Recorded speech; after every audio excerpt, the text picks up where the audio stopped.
What's up, dude? I don't know about you, but when I shell out over $100 for one single piece of meat, I feel a strong sense of responsibility to give it the respect it deserves. Today, I'm gonna show you my foolproof method so you can make a perfectly cooked, edge-to-edge, medium-rare prime rib roast. And as a bonus, I'm gonna show you how to make one of my favorite side dishes of all times, melted onions. Now, let's go!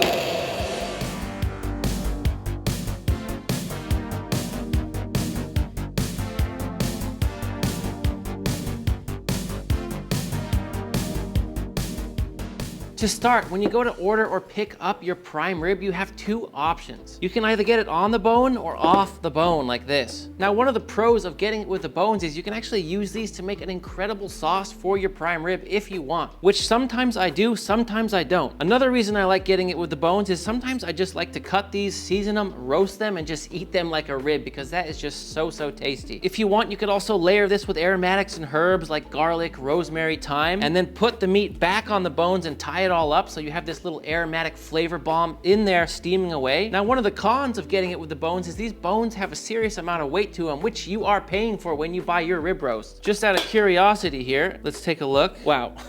1.4 pounds of bones, right? And considering I paid $21 a pound for this prime rib, that is about $30, right? I think if you were to buy these ribs separately, it wouldn't cost that much, so that is something to keep in mind. For this cook, I'm actually just gonna roast the bones and just eat them as ribs. I'm not gonna make a sauce out of them. But if you do wanna learn that, at the end of this video, I will put a link to one where I make that sauce, and it is really incredible if you do wanna go all out. But personally, I save the sauce for special occasions like, you know, Thanksgiving, New Year's, etc. Another thing you might wanna do, which I'll do today, is trim this end. It just goes on and on and on, and I want to tie up the meat, and that is definitely going to get in the way. And don't worry, this is absolutely not going to waste. I'll render this down and cook it and use the beef fat to make Yorkshire pudding or roast potatoes. I'm just trying to get a little bit of a nicer shape so this cooks really evenly, because this thing is honestly about 95% fat. Now, with all that extra trim I just did, my prime rib is now down to 3.6 pounds, which is 2 pounds less than what I just purchased at the store. And that's something to really keep in mind about buying those bones on the rib. Now, personally, I've never asked a butcher to trim off this bottom part. That's kind of a bold move, but considering it's like 90% fat, I think it's worth the risk of asking, right? If you see a lot of that on your prime rib, maybe ask them to trim it off, because you're paying for it. But that doesn't matter, we're still gonna enjoy it. Now, the next thing I like to do is just do some little scores on the top of the beef, like this. You don't wanna go in too far, and this is really gonna help with the next step, which is getting the seasoning on, as well as letting it get really crispy with this awesome texture on top during the last stage of this process. So just take your time,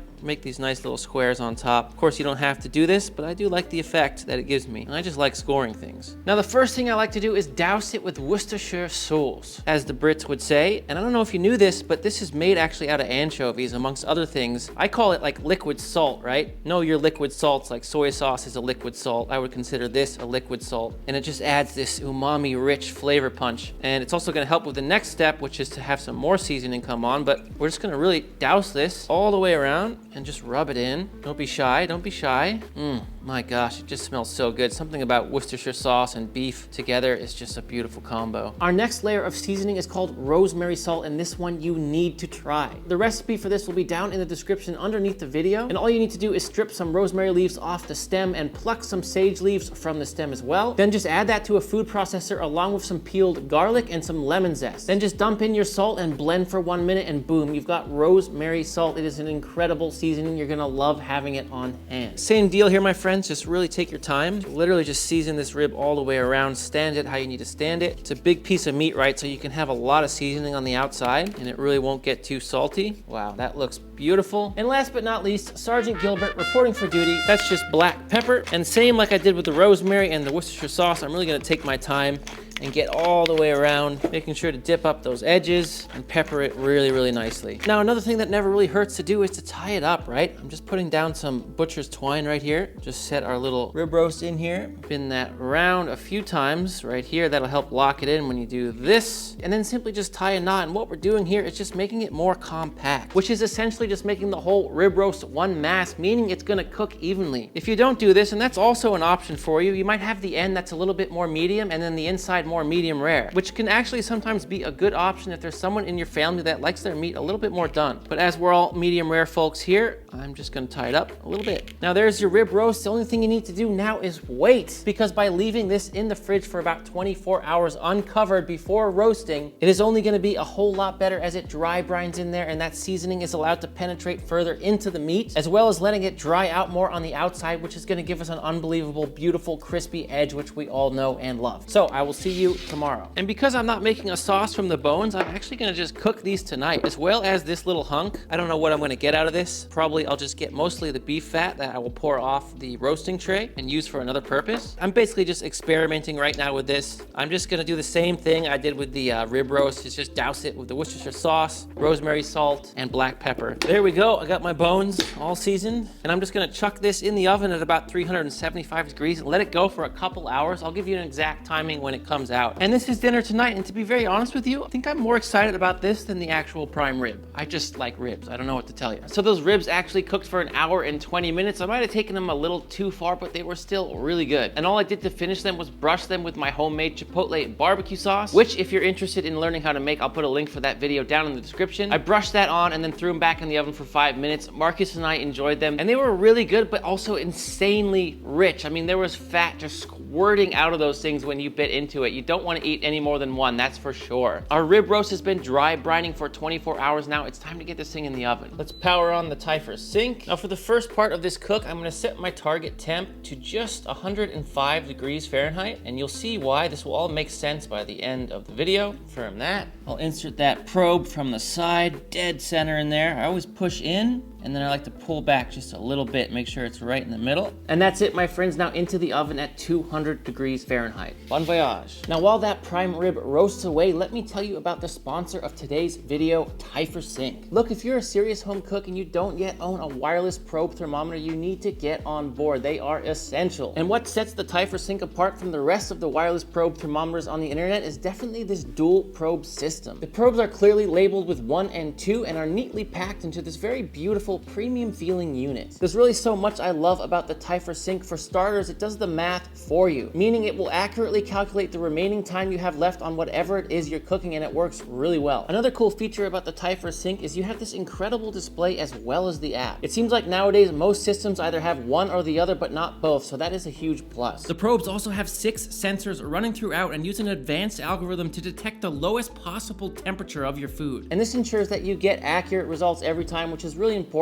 when you're cooking meat. They're also geared with the latest Bluetooth 5.4 technology, so you'll never have to worry about them disconnecting while you're in the middle of a cook, making Sync the most reliable wireless thermometer on the market. Another thing I really love is this adjustable kickstand on the back for easy placement while you're cooking. The TYPHUR Sync is truly a great piece of kit to have in your cooking arsenal. If you want to get one today, you can click the link in the description and use code ThatDudeCanCook for 10% off your order. Now, I can't just show you how to make prime rib without also showing you how to make some incredible things to go with it. We're starting with melted onion. And let me tell you something, a lot of people might see this and think it's weird. Please, for the love of God, as a professional chef for 20 years, try these. Try them once and you will never look back. This recipe actually comes from Thomas Keller, who's a 3 Michelin star chef. So for what that's worth, and it's worth a lot, make them. Here we go. White onions are the onions you want to use for this because they have the most moisture content, and that will make sense in a second. I'm just taking off a little from the bottom and the top, and then what we're gonna do, half peel. I'm gonna make a little V cut right here just to get that root out, like so. And then we're gonna julienne, just like this,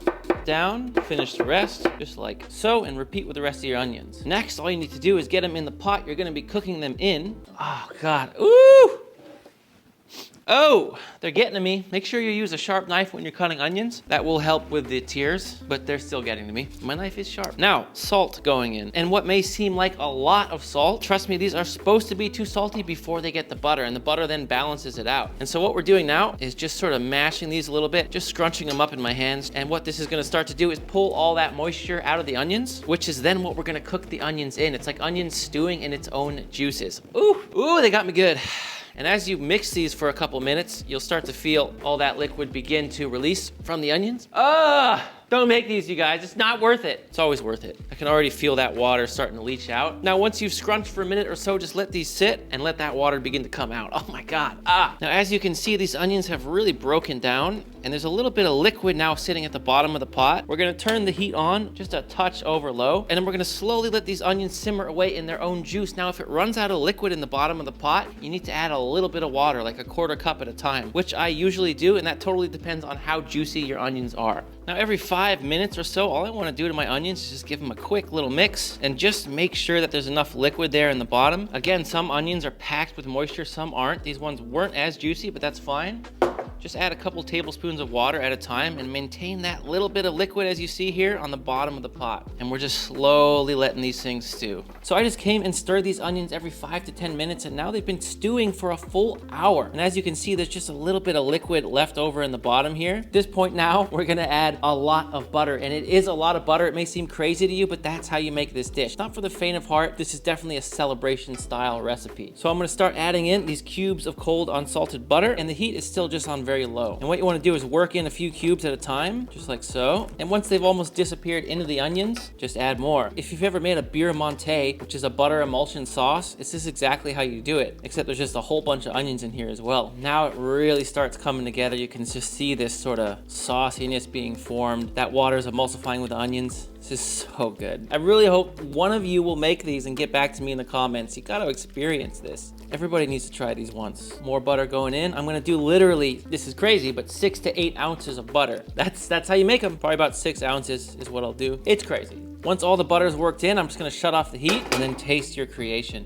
It's so stupidly rich and delicious. Oh my God, that's gonna be insane with the prime rib. Those are done right now. Keep them somewhere warm and get ready to serve. Now with half these melted onions, I just did a quick experiment. This is really more for me. You don't have to do this, but I sliced up half an onion and cooked it under the broiler until it was totally black. Then I just blitzed it up in a spice grinder and added it to the melted onions to make these sort of black melted onions. And if you don't know anything about good burn, onion has that good burn flavor, this really tasty sort of bitterness. I like it. I don't think I like it as much as the regular melted onions, but this is actually really good. The next thing we're gonna make that goes so well with prime rib is just a really great horseradish sauce, and it is surprisingly easy to make. Here's how you do it. Just add mayonnaise to a bowl, followed by sour cream or crème fraiche, prepared horseradish, lemon juice, white wine vinegar, Worcestershire sauce, and I like adding fresh chives as well. All we need to do is give this a really good mix. I'll also add a little touch of salt. Don't need much though, as the Worcestershire sauce has salt. And that's your horseradish sauce all done. As you can see here, it's just perfectly thick. And if you want, you can absolutely use fresh horseradish here. I use that a lot. The only downside to that is if you buy one from the store, sometimes they're really old and they've lost a lot of that spice, so it can be hard to judge just how much horseradish to add. The prepared horseradish just always seems to have the same level as spice. I always buy the ones that say extra hot, and it works perfectly every time. Give it a final taste for seasoning.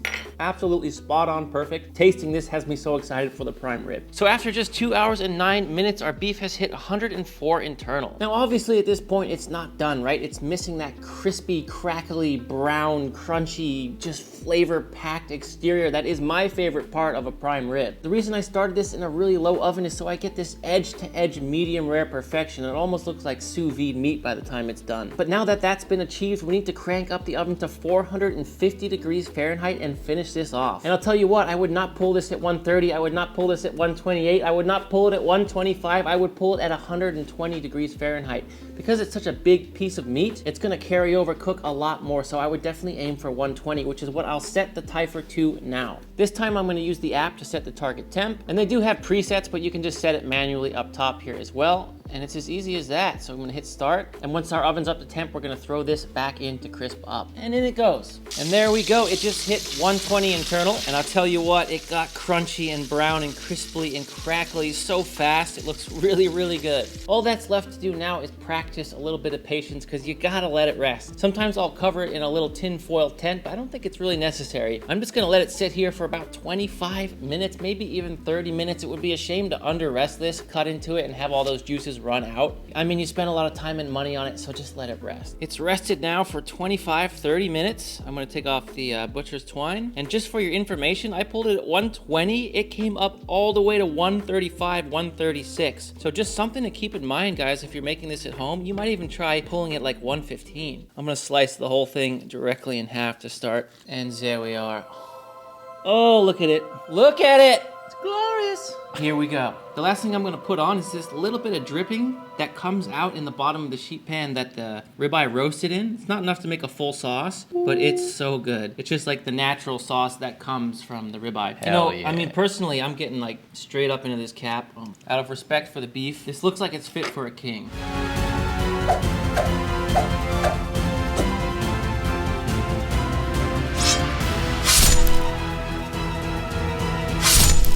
Wow. Alone, amazing. What are you gonna try first, Marcus? Start with horsey. Always so good with horseradish sauce. Whoa, melted onions?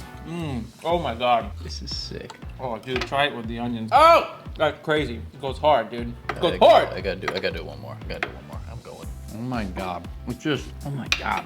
It's straight buttery goodness. The black melted onions are, you gotta go sparingly because the flavor is really intense. If you like that charred onion flavor, it's kind of nice. You got something special coming up, make this and blow everyone's mind. Blow their minds, man. You can do it. Easy as that. I recommend you pull it at 115, maybe even 110. Really just do that. It carries up so much. And that's all I got for you, man. Make it. Make it. Make the prime rib and melted onions and get back to us in the comments. I'm super curious what you think of that combo. You can also check the description down below for links to my Master in the Making ebook that has 55 of my personal favorite recipes, as well as a mega list of tools and equipment that I love to use here in this kitchen. And if you want to keep binging today, here are 2 more beefy recipes that I know you are gonna love. Until next time, you know I love you and I'm out.